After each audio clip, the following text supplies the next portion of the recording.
So today we are going to be talking about methods in social studies, and I'm going to be sharing with you a few of my favorite methods. So the first one that I chose is project-based learning, or PBL. This is an instructional approach designed to give students the opportunity to develop knowledge and skills through engaging projects set around challenges and problems they may face in the real world. So PBL has many benefits, and it can be used in many different ways. One person could create the project, or it could be used in a group setting. However, the group setting has many benefits because it can be helpful in order to help students learn to work well with one another, and it is a way for students to work on their communication skills.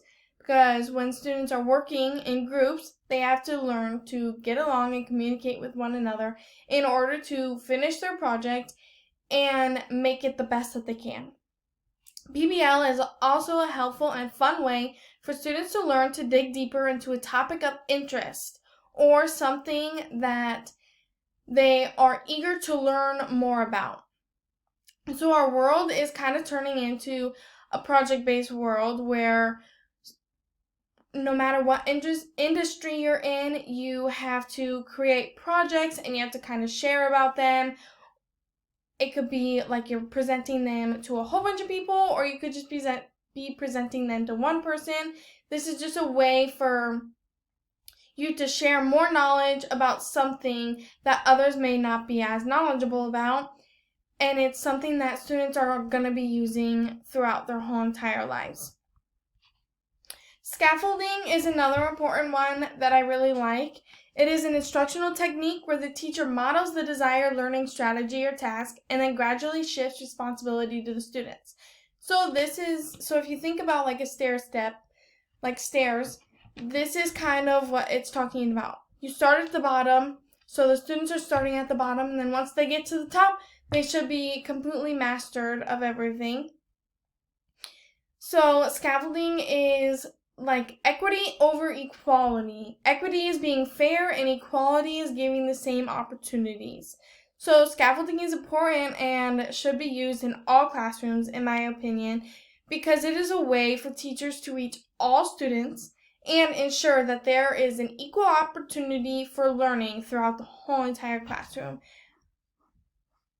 So an example of this could be like the teacher spending time and printing off different articles for students to read during class.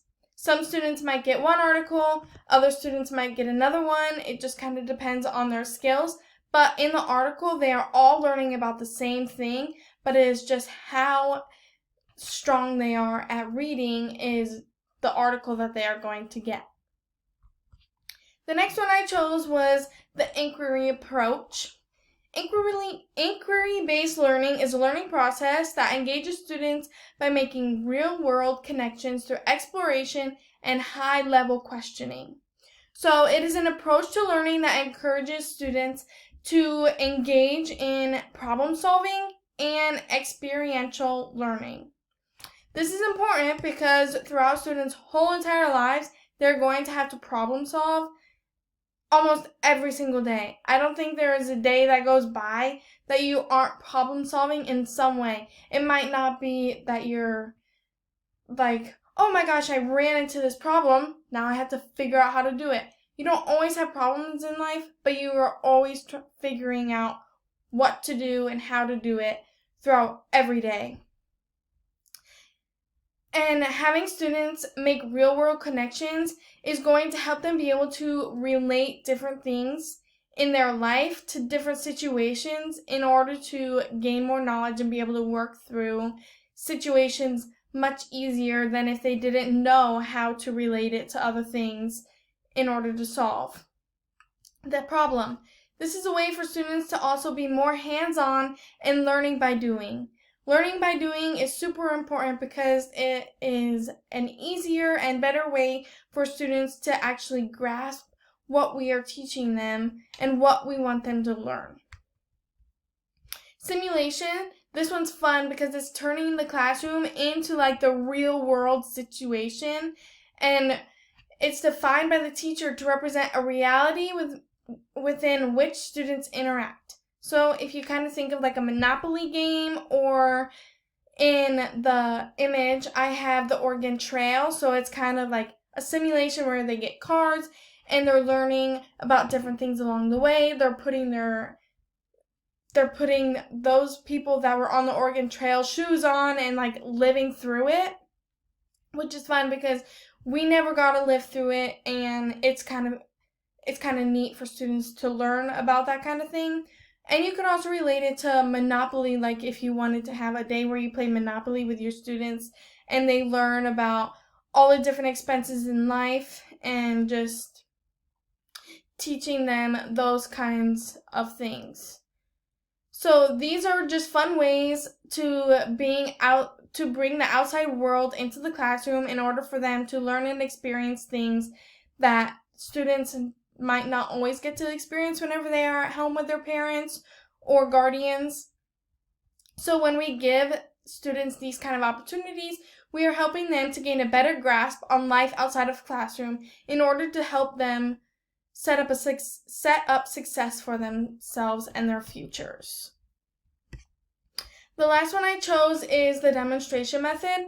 So demonstrations are the repetition of series of planned actions designed to illustrate certain phenomena. Demonstrations can be presented by the students or by teachers. So if a student is really knowledgeable about a topic and you want them to present it to the class, allow them to, because sometimes students learn better whenever it's student to student rather than teacher to student. But if students don't know about the topic, then most definitely teachers should be teaching it. I just really like the demonstration method because it is giving students an opportunity to be shown and explicitly told what we are expecting from them, rather than just giving them the information and saying, here, go do it. That's sometimes really challenging for some students, and we need to take that into consideration. So throughout the demonstration method, we should be making more sense of the lesson that we are talking about. By the end of the demonstration, students should have a better understanding of what they are learning about or what they are supposed to be doing. And then I just have my references.